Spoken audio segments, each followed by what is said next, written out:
we doing, everybody, and welcome to Wisconsin Sports on the Go with Trage. I'm your host, Trage. It is Wednesday, a fantastic Wednesday here in the great state of Wisconsin. My voice slowly coming back, right? Yesterday we had a little bit of issues with my voice coming and going. It's back kind of today, so we're going to get through it. We're going to get through it today. A little bit shorter today. I have a couple guests joining me tomorrow. We're going to be talking about the NFL draft tomorrow here on the show. We're going to get more into the Bucks tomorrow on the show and also the Brewers. So lots to get into tomorrow. A little bit shorter today here just because, as you guys know, I shoot this thing at night after all the games are done. Game just got done here in Wisconsin. It's about 10:15 at night right now. So, we're going to get through this, though. We're going to get through this and, recap some of the games. It was a rough day. A rough day for Wisconsin sports in general. I'm going to be honest with you. The Brewers lost. Bucks lost. You can't get much worse than that, right? The only thing that could have made it worse was the Badgers lost, right? But, and to start it out, just getting into the Badgers a little bit right now, I don't know, truth be told, I'm waiting for a transfer to say I'm going to Madison.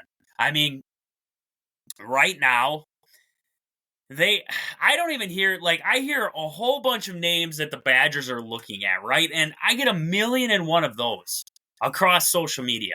I'll be scrolling through Twitter. I'll scroll through Facebook, whatever it is. And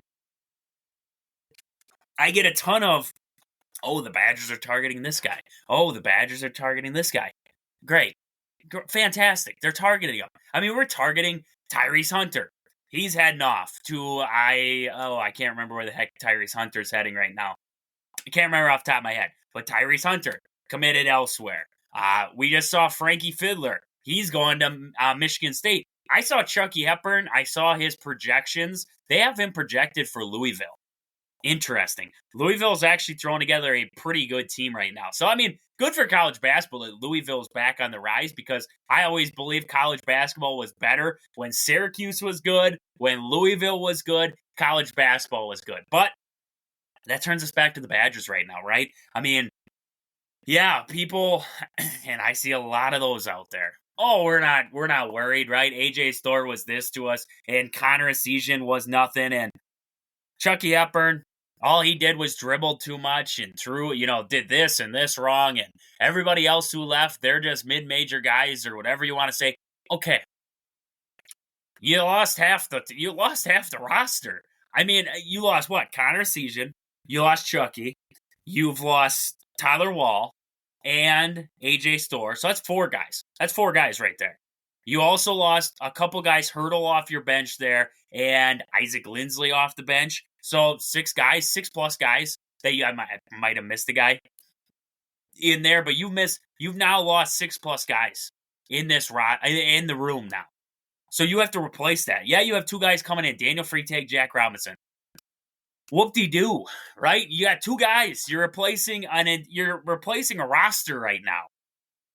And I love what I see out of Daniel Freitag. I love what I see out of Jack Robinson. But if you guys truthfully look at the makeup of college basketball now, you're not winning games with recruits anymore.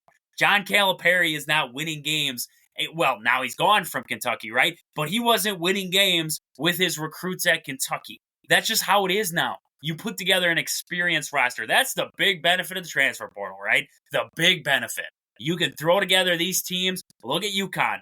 They went from a national championship team to, in the next season, they loaded up with transfers again, and they ran that thing back. That's just how they did it. And now you look at Michigan. You're going to see Louisville in this upcoming season. You're going to see even a team like Florida and Indiana. They have 3 of the better transfers right now. I believe I was looking at the rankings. I'm pretty sure Indiana's near the top in transfer portal ads right now. Looking at the makeup of rosters now to win, Tom Izzo is a prime example of that because Tom Izzo did not touch the transfer portal. That was not his forte, right? Tom Izzo is an older style coach who he's going to bring you into the system. He's going to work you for 4 years, and then he's going to dump you off.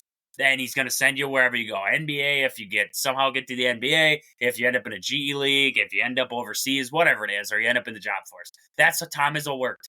He's a 4-year guy. But you saw him go out and get Frankie Fiddler. because he knows times are changing. We got to work with this transfer portal thing if we want to survive. And that's what a lot of teams have accustomed themselves to. So, yes, I love the additions of Daniel Freitag, and I love the addition of Jack Robinson there. But they need something else. They need a scorer. They need depth. They need experienced pieces because you lost experienced pieces. You lost Chucky Hepburn. And now, I'm not going to say that Chucky Hepburn was like losing Frank Kaminsky, right? I'm not going to say that. I'm not going to say he was like losing Sam Decker. But Chucky Hepburn was an experienced point guard. An experienced point guard in the Big Ten who played pretty good defense and was a pretty darn good ball handler for you. And he's gone now. Now you have to replace that. Can Daniel Freitag do that? I believe so. But is it going to take him a hot minute? I don't know. Are the Badgers going to go into this sort of a rebuild, as you would almost say? Because now you look at the Big Ten, it's getting bigger, right? It's getting bigger. And the competition is getting stiffer inside the Big Ten. So how does that work out now?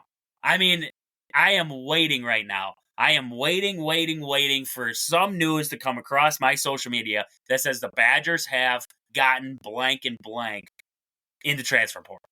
That's what I am waiting for right now. Because right now, all I'm seeing is targeting this guy, targeting that guy. Fantastic. I try to shoot at the target all the time. Doesn't mean I hit it, right?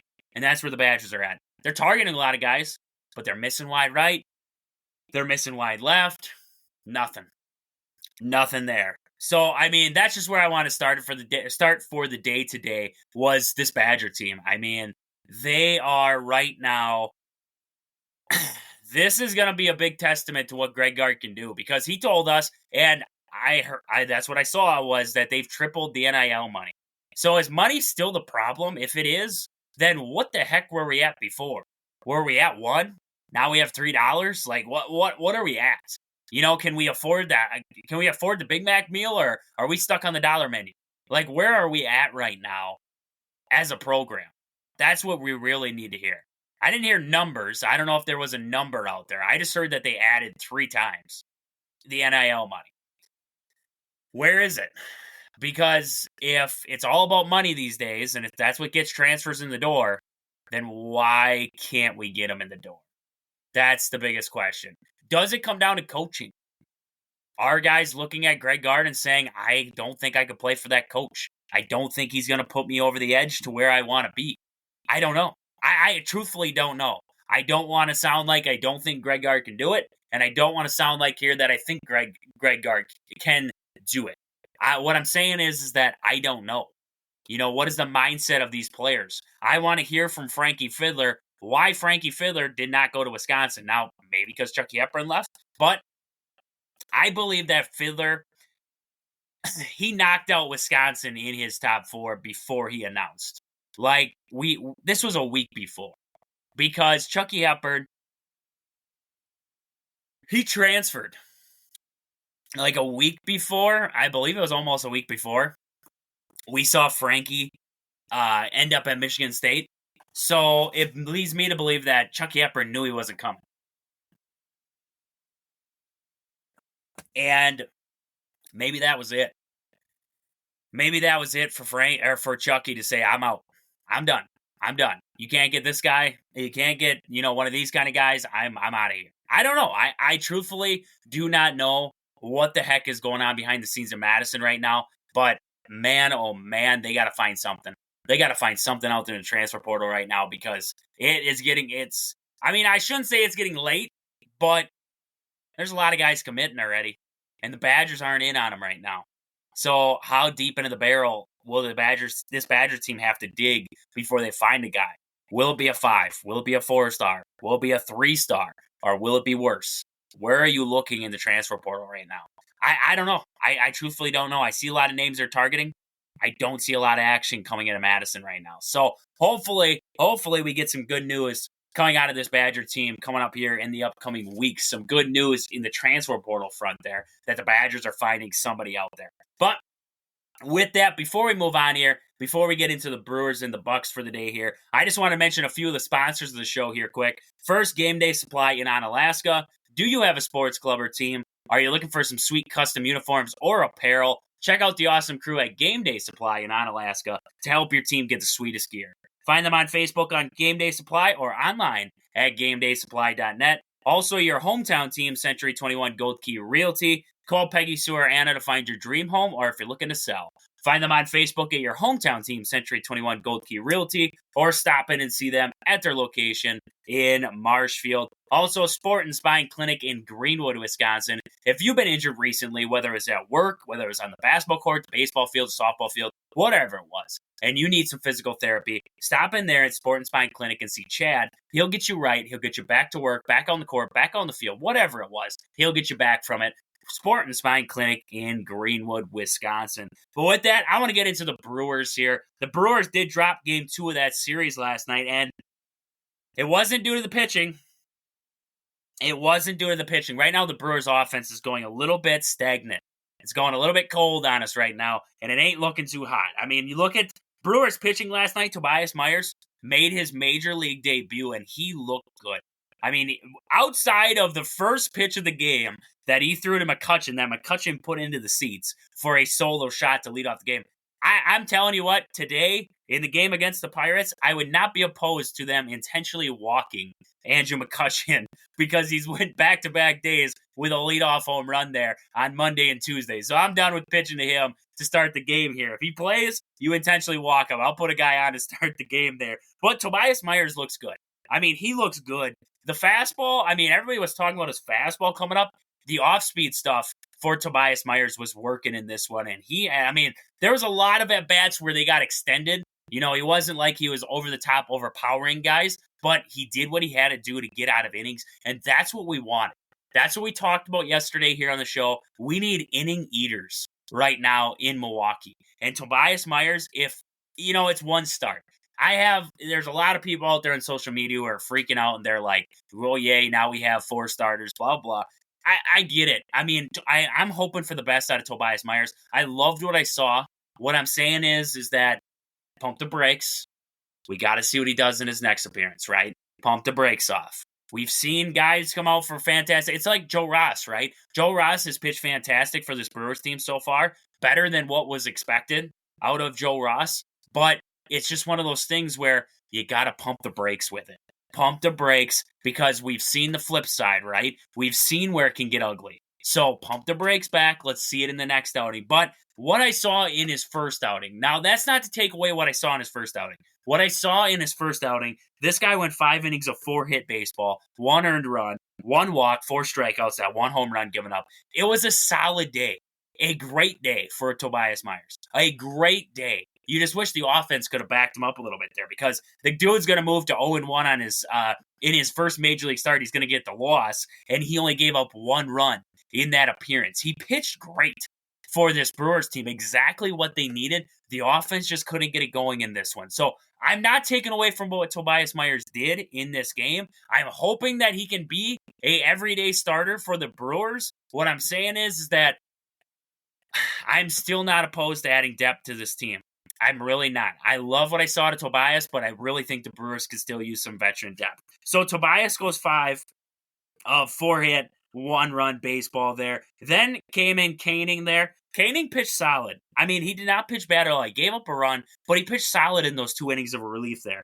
2 innings, 3 hits, 1 earned run, 1 K on his outing. I mean, solid day out of Koenig there. And then Uribe came in for an inning, 1 walk, 1 strikeout for Uribe. So solid stuff there. Solid stuff all the way around for the Brewers pitching staff in that game there. 3 guys used. They got through 2 earned runs in total in this one. Not a bad day whatsoever. But then you look at the hitting. Brewers in this one, they were held down once again. I mean, you look at Churro, 0 for 3 at the top of the order there. Contreras, 0 for 3. Adames, 0 for 4. Hoskins, 0 for 3. Perkins, 0 for 4. Joey Ortiz, 0 for 3. Sanchez did have that solo home run, 1 for 3 on the day. Joey Wiemer, 1 for 2. Frelick came in then, 0 for 1, and Terang went 1 for 2. I got to be honest with you. I don't care lefty-righty. I've talked about this before. I would play Sal Frelick over Wiemer. Be honest with you. Wiemer had a hit. I'm not going to take that away from Wiemer. I'm not going to take it away from him. But I'm telling you what, right now, the Brewers offense did not need to experiment with this kind of stuff. I just don't. I would have kept Sal in there. I would have kept Sale in there. That's just me. I get the matchup thing, but the Brewers can't hit lefties. We know this. The Brewers cannot hit lefties. It's been this way for a long time now. And in this game last night, it proved true once again. The Brewers still struggle against left-handed pitching. I don't know why. They haven't been able to figure it out. You would think when you throw a right-handed dominant lineup in there, it would take away from what the lefty can do. It's the exact opposite for the Brewers. Because in this one, 3 hits, 11 strikeouts in total, and only 3 walks on the game. The Brewers were held down by a lefty once again. And, I mean, the Pirates have some solid pitching. Looking at Falter in that game, 7 innings, 3 hits, 2 walks, 1 earned run, 8 strikeouts, and that home run given up. Falter pitched great. You can't really knock what we saw out of Falter in this game for the Pirates there. He pitched fantastic, and then their bullpen came in there. Holderman came in for an inning, 2 strikeouts, and then Bendar came in there for a strikeout inning there and got the save. I mean, Brewers, once again, held down in this game. Pirates, I mean, there wasn't a lot of offense in total in this game here. 7 hits for the Pirates in this one. Brewers scratched across 3 hits in this one. It was all the way around. It was a pitching fest. That's all it was. It was a great, 2 good pitching performances, kind of like what we saw the day before. There was pretty solid pitching. Same thing against in game 2 of the series there. So, I mean, good stuff. It was some good stuff all the way around for the Brewers pitching staff. The hitting has got to get going here, and they have another lefty coming up today here. That'll be going against Fleming there for the Pittsburgh Pirates. He'll take on Bryce Wilson. Bryce Wilson will get the start for the Brewers in Game 3 of this series here. And, Wilson, 2-0 on the year, 3.29 ERA. Guys up and down the Pirates lineup have seen Wilson. McCutchen has seen him 11 times. Reynolds has seen him 4 times, 13 times for Tellez, and then 3 times for Chirillo. And all guys, outside of McCutchen's batting 182, outside of that, 380 and above for the rest of these guys against Bryce Wilson there. Not many Brewers have seen Fleming yet. Hoskins, he's seen him twice there. Owen Miller, he's had an at-bat against him there. And then Sanchez, in 3 at-bats, he's got 2 RBIs and a home run. And Bowers, in 3 at-bats, he's got 1 RBI, and he's hitting .333 against him. So not a lot of experience against Fleming there. But Brewers need to get it going against a lefty. They need to get it going here. Otherwise, they're going to risk dropping this series, a 4-game series, to the Pirates here. And, these are big games early on in the year, right? Big games for the Brewers. You got to be able to find success somewhere in this Pirates series and kind of stave them off there and continue to ride the hot wave, because right now the offense is about the only thing that's carrying you until that pitching staff gets semi-healthy. Junis is going to be out for a little while now. We don't know with Wade Miley, the way that he talked in his press conference about his elbow inflammation, it kind of makes it seem like Wade Miley might be done for his career. Like, that might have been career. We might have seen the last pitching of Wade Miley for his career. I'm not sure on that. I'm just hypothetically speaking of what we heard in his presser, and that was a very upset Wade Miley, who I don't know if he can battle back from this one. So I don't know with this Brewers pitching staff. Now you got Myers in the fold. Hopefully that continues to work out well. But, DL Hall's going to be out for a little while yet. And then, Mizorowski, I think he's like a year off yet.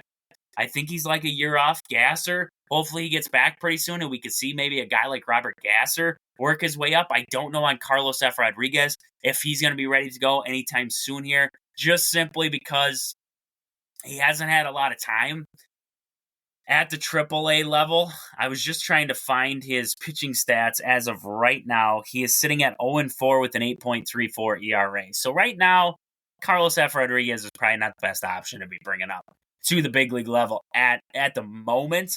But, you have options down there. It's just, are those options really going to benefit you at the big league level, or would you be better off with a free agent pitcher coming in? And where do you find that guy?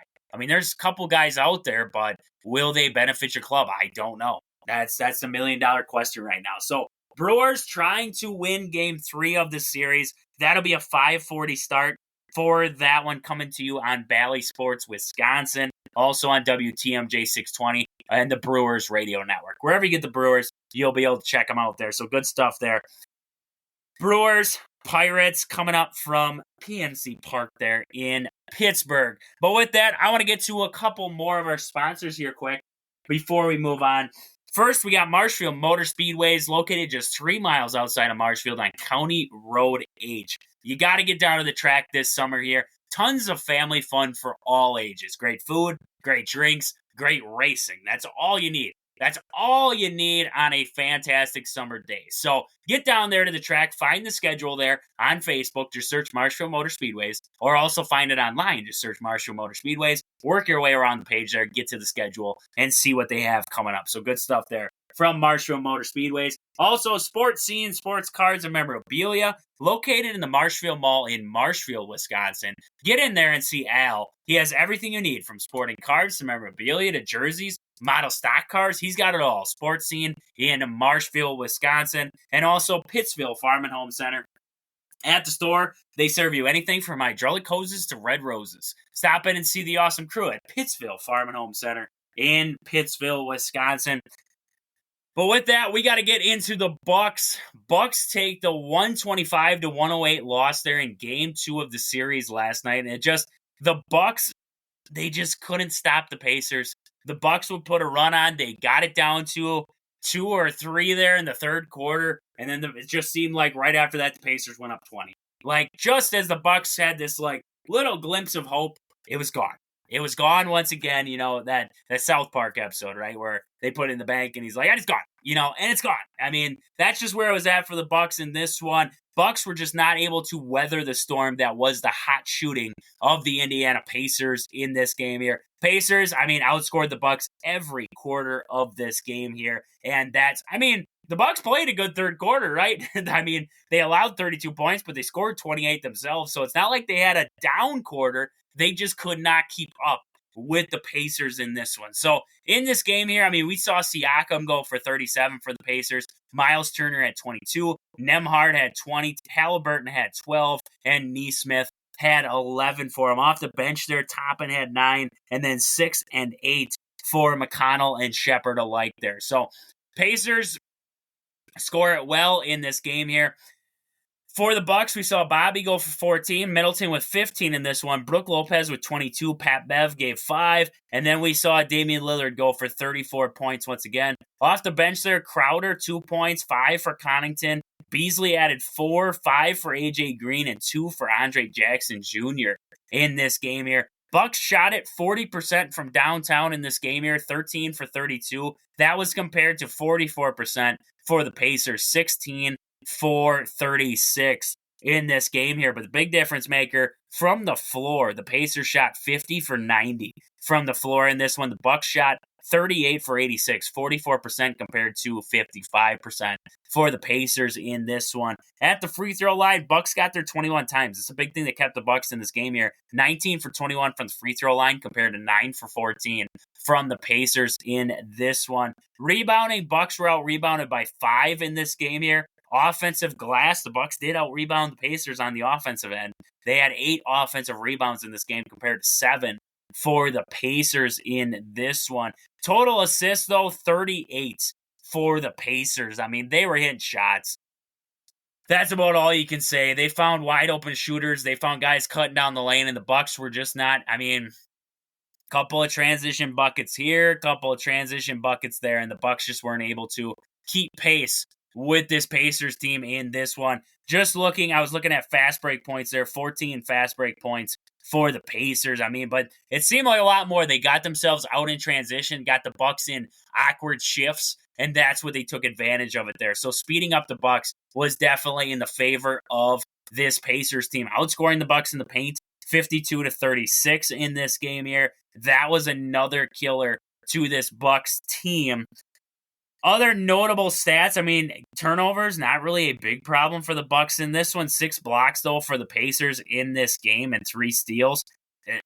That's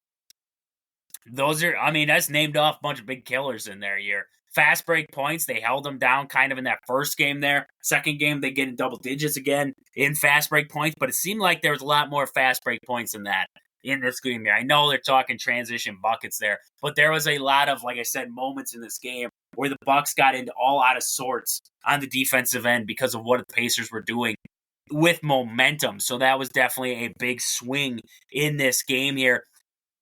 Bucks, I mean, watching this game, I love, and this is going to be controversial, but I love me some Pat Bev. I'll be honest with you, I love me some Pat Bev, but sometimes I think he gets too much out there.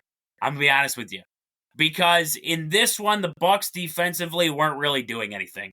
They weren't really doing anything defensively that was weathering this storm. So then you're going to have to lean on and say, okay, we need some offense. We need some offense. Is Beasley a better offensive player than Pat Bev?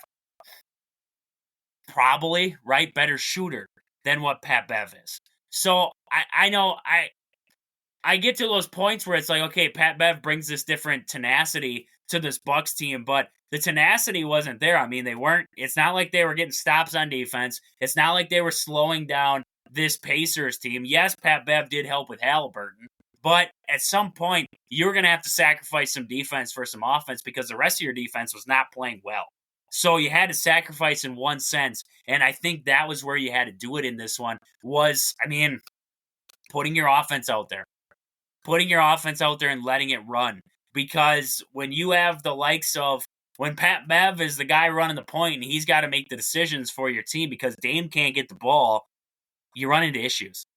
You run into some issues out there. So I don't know if Beasley's the answer, I'll be honest with you. I thought Connaughton brought some really good things to this Bucks team. Some really big buckets for the Bucks when they need him the most. He was the guy slashing the lane and getting in there. I mean, like I said, he had 5 points in this game. Doesn't seem like a lot, but there were some big moments for Connaughton in this game here. So, I mean, I don't know. There's a lot to dissect from what we've seen in the first 2 games of this series so far. Like I said, I got a couple guys joining me tomorrow on the show here. We're going to get more into this Bucks series, right? We're going to be talking about the Bucks. We're going to be talking about the Brewers. We're going to be talking about the NFL draft. So I'm going to leave that stuff until tomorrow here because there's a lot to dissect there. I just wanted to go over the box here a little bit and first impressions of this game here, but we're going to get into it tomorrow there because those guys, they get hot when they're talking about the Bucks and everything else. So I can't wait for that. But with that, that's about all I got for today. Like I said, it was going to be a little bit shorter today. We got a little bit longer of an episode coming tomorrow. We're going to be talking about a lot. NFL draft,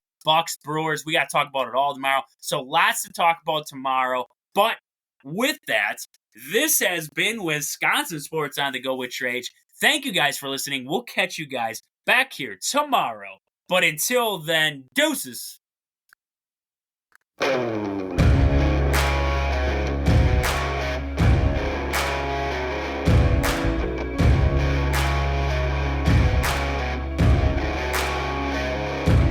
Yeah, oh my Lord, watch me sway. Darkness falls and we all pray, hoping for the light of day.